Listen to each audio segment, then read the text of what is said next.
Niining panahon nga ang putling ebanghelyo gihagit sa mga hiwi nga pagtulunan. Kinahanglang mo barog ang mga tinunan ni Kristo sa pagpakigbisog sa paglaban sa pagtuo nga makausa ug alang sa tanang panahong gihatag sa Dios ngadto sa iyang katawhan. Mao'y hinungdan nga namugna kining tulumanon ang putling ebanghelyo. 30 minutos nga pagsabwag sa tinuod nga ebanghelyo kauban ni Pastor Jeremias hangad ang putling ebanghelyo. Ang putling ebanghelyo. Ang putling ebanghelyo.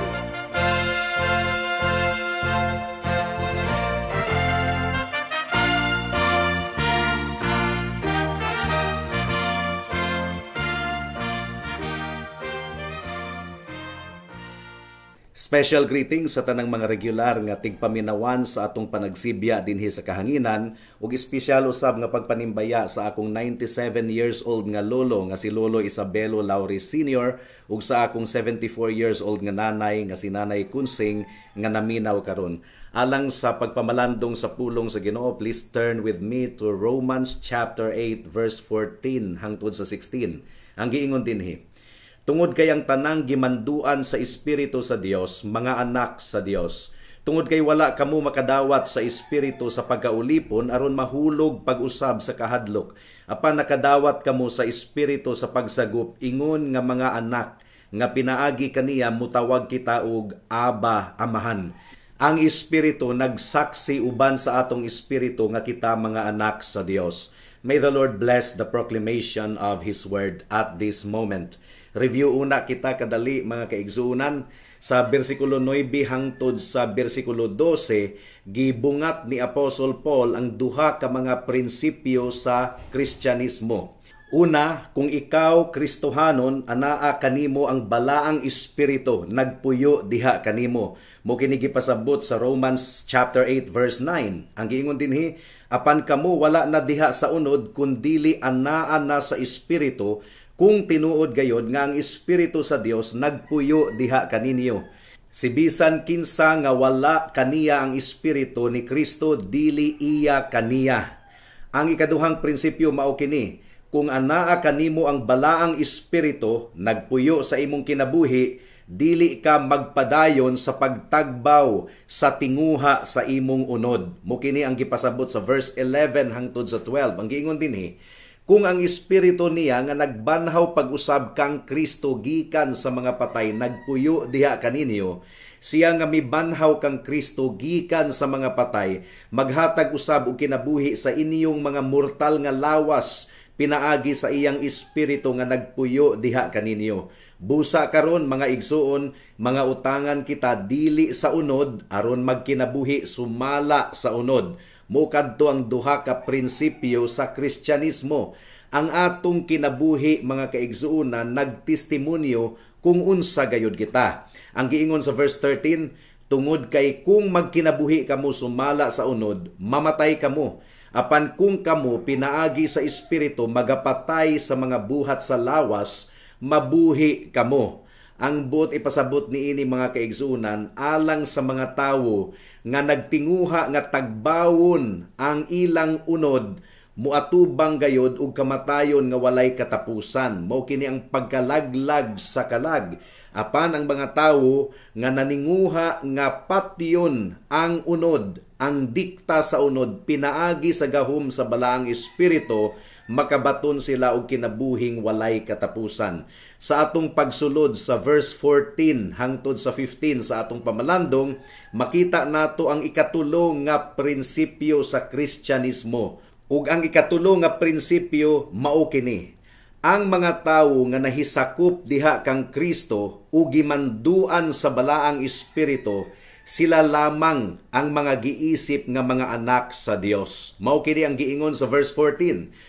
Tungod kay ang tanang gimanduan sa Espiritu sa Ginoo, sila mga anak sa Dios. Ug gisumpayan kini ni Pablo sa bersikulo 15 nga wala kuno nato nadawat ang Espiritu sa pagkaulipon. Ang giingon dinhi tungod kay wala kamo makadawat sa Espiritu sa pagkaulipon aron mahulog pag-usab sa kahadlok, apan nakadawat kamo sa Espiritu sa pagsagop, Ingon nga mga anak nga pinaagi kaniya, mutawag kita og Aba, Amahan. Karon unsa may buot ipasabot ni Pablo niini, mao kini ang akong posisyon mga kaigsuonan. Kadtong unang paghisgot ni Pablo sa pulo nga espiritu, nagtumbok kadto sa espiritu sa tawo. Apan ang ikaduha nga paghisgot ni Pablo sa espiritu, naghisgot kadto sa balaang espiritu. Ang unang espiritu kinahanglang i-spelling kini sa small letter S. Wala kini naghisgot sa balaang espiritu nga capital letter S. Ang gihisgutan ni Pablo mao ang espiritu sa tawo, ang hunahuna sa tawo, nga in this context adunay kahadlok. Naghisgot si Pablo mahitungod sa mga tawo nga wala kanila ang espiritu sa Dios, wala kanila ang presensya sa Dios, wala kanila ang paghupay sa kalinaw, gumikan kay naulipon pa sila sa kondemnasyon ug paghukom sa balaod. Ang balaod nagahukom kanila, nagahulga kanila, ug ang balaod wala nagahatag kanila og paghupay ug kagawasan. Ug kini nga pattern mga kaigsuonan nga adunay pulo nga espiritu, pero ang unang paghisgot sa espiritu, espiritu sa tawo, ug ang ikaduhang paghisgot sa pulo nga espiritu, espiritu sa Dios. Giusab ni Pablo sa bersikulo 16, paminawan ninyo, ang giingon dinhi, ug ang espiritu nagsaksi uban sa atong espiritu nga kita mga anak sa Dios. So the first mention of spirit refers to the Holy Spirit, and the second mention of spirit refers to our spirit as human beings. Sa laktod nga pagkaistorya, niadtong wala pa kita maluwas, ang balaod naghukom kanato. Apan karon nga luwas na kita, gipahiling kawas kita sa Dios gikan sa pagkaulipon sa paghukom sa balaod, ug nadawat nato ang balaang espiritu nga pinaagi sa balaang espiritu nadawat nato ang panalangin sa pagsagop. Ug ang pinakadakong pamatuod mga kaigsuonan nga ang atong interpretation tinuod gayod makaplagan sa parallel verse sa Galatians chapter 4 verse 1 hangtod sa verse 6. Ang giingon ni Pablo dinhi, ang buot kong ipasabot mao nga ang manununod samtang bata pa siya walay kalainan sa usa ka ulipon, bisan pag siya ang tag-iya sa tanan, apan nahailalom siya sa mga tigbantay ug tigiya hangtod sa petsa nga gitagal sa iyang amahan. Sa susamang paagi kita usab ni adtong mga bata pa kita, naulipon kita sa mga unang prinsipyo sa kalibutan. Apan ni adtong miabot na ang hingpit nga oras, gipadala sa Ginoo ang iyang anak nga natawo sa usa ka babayi na himugso ilalom sa balaod aron tubson ang mga nahailalom sa balaod, aron nga madawat nato ang pagsagop ingon nga mga anak. Ug tungod kay kamo mga anak man, gipadala sa Dios ang espiritu sa iyang anak dinhi sa atong mga kasing-kasing nga nagtawag og Aba, Amahan. So niining takna mga kaigsuonan, gusto natong ilatag sa inyong atubangan kining mahimayaon nga panalangin sa pagsagop sa Dios kanato ingon nga mga anak niya, kung ikaw tinuod nga magtutuo sa atong Ginoong Hesukristo. Of course, nasabta nato ang pulo nga adoption or pagsagop. Kining bata nga gisagop, gidawat kini siya sa usa ka pamilya, bisan og wala siya nahimugso ni anang pamilyaha, apan gihatagan siya og gugma, gihatagan siya og katungod og benepisyo ingon nga tinuod nga anak. Mao kini ang gibuhat sa Ginoo sa tanang mga magtutuo sa atong Ginoong Hesukristo. Gidawat kita niya ingon nga iyang mga hinigugmang mga anak. Adunay duha ka bahin ang atong pamalandong niining taknaa. Una nga punto, ang tinubdan sa panalangin sa pagsagop, the source of adoption. Sa unsang pagkaunsa ang mga kaigsuunan nga kita gisagop sa Dios. Ang tubag, ang pagsagop sa Dios sa iyang mga katawhan, nagsugod kini sa iyang soberanong pagpili sa iyang mga pagaluwason sa wala pagani matukod ang kalibutan.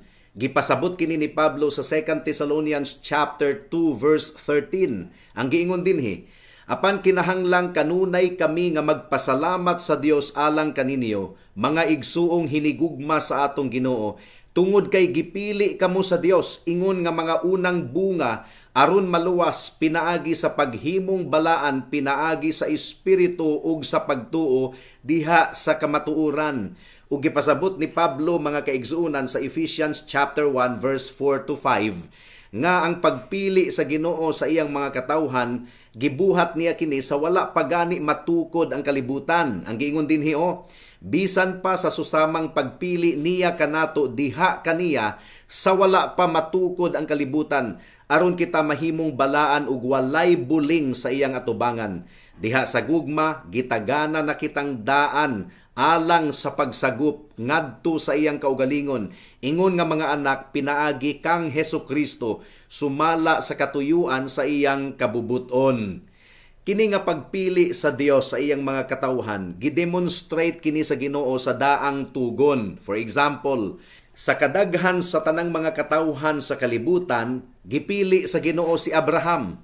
Si Abraham ang gipili sa Ginoo. Gitawag niya si Abraham gikan sa yuta nga puno sa pagsimba sa Dios-Dios ug nakigsaad ang Ginoo kang Abraham.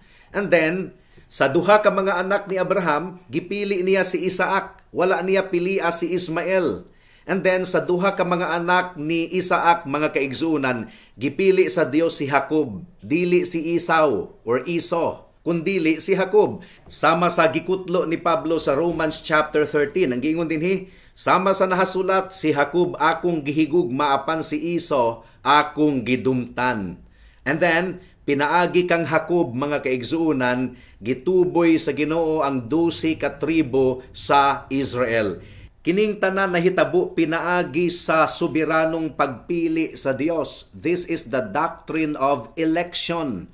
Kita nahimong anak sa Dios, pinaagi kang Kristo Jesus, pinaagi sa balaan nga pagpili or divine election.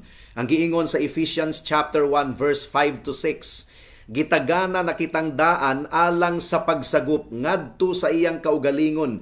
Ingon nga mga anak, pinaagi kang Hesukristo sumala sa katuyuan sa iyang kabubuton alang sa pagdayig sa mahimayaon niyang grasya, diin iya kitang gipanalanginan diha sa hinigugma.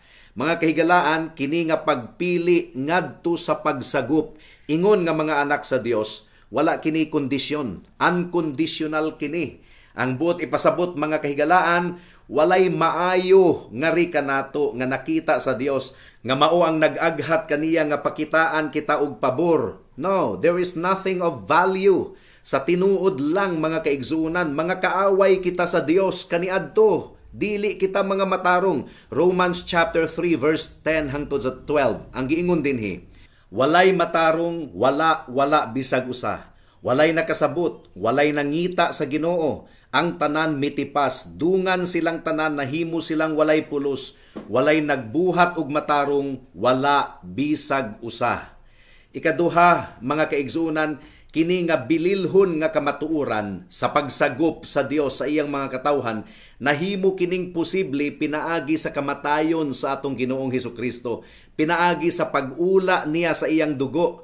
Ang gipasabot ni Pablo sa Galatians chapter 4 verse 4 hangtod sa 7 mao kini, apan niadtong miabot na ang hingpit nga oras, gipadala sa Ginoo ang iyang anak nga natawo sa usa ka babayi, nahimugso ilalom sa balaod aron tubson ang mga nahailalom sa balaod, aron nga madawat nato ang pagsagup. Ingon nga mga anak, ug tungod kay kamo mga anak man, gipadala sa Dios ang Espiritu sa iyang anak dinhi sa atong mga kasing-kasing nga nagtawag og Aba, Amahan. Busa dili na kamo ulipon kundili anak, ug kung anak nan tigpanunod pinaagi sa Dios. Ang tinuod mga kaigsuunan, kinahanglang duna gayoy mabuhat nga ri kanato aron mabag-o kita gikan sa kahimtang nga mga kaaway sa Dios, mga hugaw ug walay pulos sa iyang atubangan. Mga kaigsuunan, mao kini ang atong kondisyon kaniadto. Apan adunay nahitabo na usab kita gikan sa kahimtang nga kaaway sa Dios ngadto sa kahimtang nga hinigugma na sa Dios ug bililhon sa iyang atubangan. Nan unsa may nahitabo nganong nausab ang atong kahimtang? Ang kamatayon sa atong Ginoong Hesukristo mao ang nagpausab niining tanan. Ang iyang kamatayon didto sa krus mao ang nagpalit sa atong pagsagup, pinaagi sa pag-isip kanato nga matarong sa iyang atubangan. Ang dugo ni Kristo mao ang nagapapas sa tanan natong mga kasalanan. Ang kamatayon ni Kristo ug ang panalangin sa pagsagop gi-apply ngari kanato ug kini nahitabo pinaagi sa pagpanglihok sa balaang espiritu. Mao nga kung atong matikdan sa bersikulo 15 mga kaigsunan, ang balaang espiritu gitawag og espiritu sa pagsagop. So ato gayud nga makonclude nga kining panalangin sa pagsagop mga kaigsunan, buhat kini sa balaang Trinidad, Amahan, Anak ug Espiritu. Apan aduna usay papel kita nga mga sinagop ni Kristo. Kinahanglan gayud nga mutuo ug musalig kita kaniya. So this is the requirement aron madawat nato ang panalangin sa pagsagop. Kinahanglan nga mutuo kita kang Kristo. Gi-require sa Ginoo nga ato siyang angkunon, ato siyang gakson ingon nga atong Dios ug manluwas. Juan kapitulo 1 bersikulo 12 ang giingon dinhi. Apan sa tanang midawat kaniya, kanila gihatag ang katungod nga mahimong mga anak sa Dios, bisan pa kanila nga nagsalig sa iyang ngalan. So ang buot ipasabot niining dawato nato si Kristo, ang buot ipasabot mutuo kita ug musalig kita kaniya lamang. Ug nahimo kining posible pinaagi sa pagpanglihok sa balaang espiritu nga naghatag kanato og kinabuhi. Dili na kita mga anak pa ni Adan, dili na kita mga anak pa ni Satanas, kundili gisagup na kita nga mga anak sa Dios. Nahitabo kanato kining kahibulungan kaayo nga kabag-uhan. Natawo kita diha sa Dios ug gisagup kita diha sa iyang panimalay. Kining taniyag sa ebanghelyo mga kaigsunan, imbitasyon kini ngadto sa pagsagop ingon nga mga anak, ug kini nga imbitasyon mga kaigsunan gitaniyag kini ngadto sa tanang mga tawo. Mao gani nga nagwali kita dinhi sa kahanginan sulod sa 8 na ka tuig karon. Gumikan kay aduna kitay responsibility nga ipaambit kini sa uban ug ang mga nakadungog niini nga mensahe adunay katungdanan nga dawaton kini pinaagi sa pagtuo nga adunay paghinulsol. Mao kadto ang unang punto. Ikaduhang punto, ang mga benepisyo sa pagsagop or benepisyo sa blessing of adoption. Una mga kaigsunan, aduna kitay relasyon na ngadto sa Dios. Dili na kita mga outcasts, dili na kita mga gisalikway. Ang balaod dili na makahukom kanato. Gibalhin na kita gikan sa kahimtang nga mga anak sa tunglo ngadto sa kahimtang nga mga anak na sa Dios. Mao kini ang giingon ni Pablo sa Ephesians chapter 2 verse 18 hangtod sa 19. Ang giingon dinhi, tungod kay pinaagi kaniya makaduol kita diha sa usa ka espiritu ngadto sa Amahan. Busa karon dili na kamo mga estranghero ug mga langyaw, kundili isig ka lumulupyo kauban sa mga balaan ug mga sakop sa panimalay sa Dios. So, there is a change of relationship. Mga kaaway kita sa Dios kaniadto apan karon mga hinigugma na niyang mga anak. Gihiusa na kita ngadto sa Dios pinaagi sa tamis nga panaglambigit or panagsandurot. Ang Dios ato ng Dios ug kita iya ng mga katawhan. Pero ang pinaka kahibulungan sa ngatanan mga kaigsunan is that ang Dios nahimo na natong amahan. Romans chapter 8 verse 15 ang giingon dinhi, tungod kay wala kamo makadawat sa espiritu sa pagkaulipon aron mahulog pag-usab ngadto sa kahadlok, kundili na dawat ninyo ang espiritu sa pagsagop ingon nga mga anak, nga pinaagi kaniya mutawag kita og Aba, Amahan. Kining word nga Aba mga kaigsunan, this is really a term of affection. Gikan kini sa pulo nga Arameo o gigamit kini sa mga anak sa pag-ekspresar sa ilang tamis nga paghigugma sa ilang amahan. Ug sa bag-ong tugon gigamit kini sa konteksto sa pag-ampo. Mao kini gitudlo ni Jesus sa Mark chapter 14 verse 36 ang giingon dinhi. Ug siya miingon, Aba, Amahan, ang tanang mga butang posible alang kanimo. So gigamit ni Jesus ang pulo nga Aba. Ang but ipasabot, tamis kaayo ang relationship between Him and the Father. Ikaduhang panalangin sa pagsagop mga kaigsunan, aduna kitay access ngadto sa Amahan pinaagi sa pagampo. Ang buot ipasabot niini, makaduol kita nga libre ngadto sa atong Amahan pinaagi sa pagampo. Ang Dios mismo ang nagtudlo kanato sa pagampo. Ang giingon niya, Our Father which art in heaven. And this is a gift nga gibaliwala sa daghang mga Kristohanon. Apan ang Dios nahimo natong Amahan pinaagi sa atong Ginoong Hesukristo. Ug isip mga anak sa Dios, mga bililhon niyang mga anak, libre kitang makaduol ngadto sa iyang trono sa grasya sa tanang higayon. Ang ikatulo nga benepisyo sa panalangin sa pagsagop mga kaigsunan mao kini. Kita nga mga sinagop sa Dios adunay suod kaayo nga panagsandurot sa usag-usa. Kung kita mga anak sa Dios, then mga igsuon kita. We are brothers and sisters.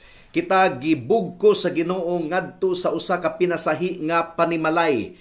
Matthew chapter 12 verse 46 hangtod sa 49. Ang giingon dinhi, samtang nagsulti pa siya ngadto sa mga tawo, tanawa, ang iyang inahan ug mga igsuon nagtindog sa gawas nga mihangyo nga makig-istorya kaniya. Apan mitubag siya sa tawo nga nagpahibalo kaniya, kinsa ang akong inahan ug kinsa ang akong mga igsuon. Ug samtang giinat niya ang iyang kamot ngadto sa iyang mga tinun-an, siya miingon, ania ang akong inahan ug mga igsuon. Now, ang pangutana mga kaigsunan, unsa man ang imong tinagdan sa imong mga kaigsuunan diha sa atong Ginoong Hesukristo. Kinahanglan nga maghinigugmaay gayud kita sulod sa iglesia. Aduna pay uban nga mga panalangin nga atong nadawat gumikan sa pagsagop sa Dios kanato ingon nga iyang mga anak. Una, mga manununod kuno kita, mga inheritors sa tanang mga panalangin nga anaa kang Kristo. Pinadayag kapitulo 21 bersikulo 7 ang gingon dinhi, siya nga magmadaugon makaangkon niini nga bahandi, ug ako mahimong iyang Dios ug siya mahimong akong anak. Ikaduha, iya kitang protektahan. Ang Amahan dili gayud mutugot nga madaot ang iyang anak, mao nga isip atong Amahan, giampingan kita sa Ginoo, gitipigan kita sa Dios. Ug isip Amahan usab mga kaigsuunan, ginadisiplina kita sa Dios. Dili mutugot ang Ginoo nga kita mahulog sa dako kayong kasalanan nga mooy mulaglag kanato. Hebrews chapter 12 verse 6 hangtod sa 7 ang gingon dinhi, tungod kay ginadisiplina sa Ginoo ang iyang gihigugma ug ginapitol niya ang matag anak nga iyang gidawat. Kini alang sa disiplina nga kinahanglan kamong magantos, gitagad lang kamo sa Ginoo ingon nga mga anak, tungod kay unsa mang matang sa anak ang anaa nga dili disiplinahon sa iyang amahan. So you see, isip Amahan nato, ginadisiplina kita sa Dios from time to time. Next nga panalangin, nakaambit kita sa kinaiyahan sa Amahan. Ang buot ipasabot niini, muliwat gayud kita sa atong Amahan. Usually ang mga anak mayong mangyud kaayo sa dagway sa iyang mga ginikanan. Sa espirituhanon nga aspeto mga kaigsunan, ang mga katawhan sa Dios liwat gayud sa Dios. Ang ilang mga nilihukan, ang ilang mga sinultihan, ang ilang paminsar Dios non. Ug kita giusa sa Ginoo ngadto sa iyang panimalay. Kinahanglan gayod nga adunay ilhanan nga ri kanato nga kita sakop gayod sa panimalay sa Dios. Gidescribe kini ni Apostle Paul sa verse 11 hangtod sa verse 13. Now kung atong paminawon si Pedro mga kaigsuunan, ang mga katawhan sa Dios nakaambit sa kinaiyahan sa Dios. Ikaduhang Pedro kapitulo 1 bersikulo 4 ang gingon dinhi, nga pinaagi niini gihatag niya kanato ang bililhon og dako nga mga saad, aron nga pinaagi kanila makaambit kita sa balaang kinaiyahan. Sanglit nakaikiyas naman kita gikan sa pagkadunot nga ania sa kalibutan, gumikan sa makasasalang tinguha. So, isip mga anak sa Dios, ang iyang gugma nga ri kanato mga kaigsunan dili gayud mapalong, unconditional. 1 John chapter 3 verse 1 ang gingon dinhi, tanawa kung unsa ang matang sa gugma nga gihatag sa Amahan kanato, nga mahimo gayud kitang mga anak sa Dios, ug mao gayud kita. Ang rason nganong wala kita mailhi sa kalibutan mao nga wala kini makaila kaniya. Sa tinuod lang, Nahigugma ang Dios sa iyang mga katawhan sa gugma nga dili gayud masukod. Walay tinubdan mga kaigsunan ug dili kini mapakyas nga gugma. Romans chapter 8 verse 38 and 39. Ang giingon dinhi, tungod kay nakasiguro ako nga dili ang kamatayon, ni ang kinabuhi, ni ang mga anghel o mga pangulo, ni ang mga kamulo nga mga butang, ni ang mga butang nga umaabot, ni ang mga gahom, ni ang gitas-on o giladmon, ni bisag unsa sa tanang kabuhatan, ang makapahimulag kanato gikan sa gugma sa Dios diha kang Kristo Jesus nga atong Ginoo. Sa laktod nga pagkaistorya, wala gayoy makapahimulag kanato gikan sa gugma sa Dios. O kini nga gugma mga kaigsunan, labaw pa kini kaysa atong panabot, dili kini matugkad sa atong salabutan. Ephesians chapter 3 verse 14 hangtod sa 19. Ang giingon dinhi, tungod niini nga katarungan, giluhod ko ang akong mga tuhod at tubangan sa Amahan, nga gikan kaniya ang matag pamilya sa langit ug sa yuta ginganlan, nga sumala sa mga kabtangan sa iyang himaya, mapalig-on niya kamo uban sa gahom pinaagi sa espiritu sa inyong kinasuluran, nga pagkatawo, aron nga si Kristo magpuyo sa inyong mga kasing-kasing pinaagi sa pagtuo, aron nga kamo nga nakagamot ug natukod diha sa gugma, makabaton og kusog nga sabton kauban sa mga balaan kung unsa ang gilapdon o gitas-on o giladmon, ug aron masayran ang gugma ni Kristo nga labaw pa sa kahibalo, aron kamo mapuno sa kinatibuk-an sa Dios. Dalaygon kaayo ang atong buhi nga Ginoo. Kining kahibulungan nga gugma sa Dios ngadto sa iyang mga piniling katawhan, dili gayud nato matugkad mga kaigsunan. Unsaon nato pagtugkad? Nga gitugyan sa Ginoo ang iyang bugtong anak aron magantos didto sa krus, aron lamang kita mahimong iyang mga anak gikan sa pagkatinunglo ngadto sa pagkabililhon nga mga anak niya. Kahibulungan gayud kini kaayo mga kaigsunan, ug gianino na kini ni Abraham ngadto kang Isaac. Ang giingon sa Genesis chapter 22 verse 2, siya miingon, dada ang imong anak, ang bugtong mong anak nga si Isaac, nga imong gihigugma, ug adto sa yuta sa muraya, ug ihalad siya didto, ingon nga halad nga sinunog sa usa sa mga bungtod nga akong isulti kanimo. Anino kadto sa gugma sa Amahan nga rika nato, nga wala siya magpanuko, nga itugyan ngadto sa pagantos ang iyang bugtong anak alang kanato. For God so loved the world that He gave His only begotten Son, that whoever believes in Him shall not perish but have eternal life. Anak ka ba sa Dios, igsuon? Kini nga pagkaanak, igsuon, available lamang kini pinaagi sa atong Ginoong Hesukristo. 1 John chapter 4 verse 9 hangtod sa verse 10. Ang giingon dinhi, niini ang gugma sa Dios napasundayag sa atong taliwala, nga ang Dios nagpadala sa iyang bugto nga anak sa kalibutan, aron kita mabuhi pinaagi kaniya. Niini mao ang gugma. Dili kay gihigugma nato ang Dios, kundili gihigugma kita niya o gipadala niya ang iyang anak aron mahimong mutangtang sa kasuko sa Dios gumikan sa atong sala. Kahibulungan gayud kaayo kini mga kaigsuunan, ug mahitabo lamang nimo kini higala pinaagi lamang kang Kristo Jesus. Ang pinakadako ug pinakadautan gayud nga pagkaingrato mao ang pagsalikway sa anak sa Dios. Gisugo sa Ginoo sa tanang mga katawhan nga magpasakop kita sa iyang anak. Si Jesus naglingkod karon diha sa iyang trono ingon nga hari. Ang warning sa Psalm chapter 2 verse 11 hangtod sa 12 mao kini. Alagari ang Ginoo nga may kahadlok, ug pagmaya nga may pagpangurog, hagki ang anak. Kay basin og masuko siya, ug malaglag kamo sa dalan, tungod kay ang iyang tunglo dali ra kaayong musilaob, bulahan ang tanang mudangop kaniya. Ang pangutana mga kahigalaan, unsa may nagpugong nimo nga mga lagad sa Dios? There is no other way to the Father. Wala na gayoy laing dalan pangadto sa Amahan. Wala na laing pamaagi aron ikaw mahimong anak sa Dios. Kay kung dili ka anak sa Dios karon anak ka pa ni Satanas. There is no other way nga makaiskapar ikaw, makaikyas gikan sa tunglo sa Dios. Ang dalan si Kristo lamang. Siya lamang ang bugtong dalan, mga kahigalaan, paghinulsol sa imong sala ug dangup kang Kristo lamang, salig sa iyang pagkamatarong, salig sa iyang dugo nga igo na, aron ikaw pagaisipon nga matarong atubangan sa Dios. Ang giingon ni Kristo, ako ang dalan, ang kamatuuran ug ang kinabuhi, walay makaduol sa Amahan kundili pinaagi kanako. And therefore, duol kang Kristo higala aron ikaw maluwas. Buhata kini karon dayon kay basin ug maulahi na ang tanan. Amen. Alang sa dugang nga mga pangutana, mahimong mo text kang Pastor Jeremias hangad sa 0935-744-3030.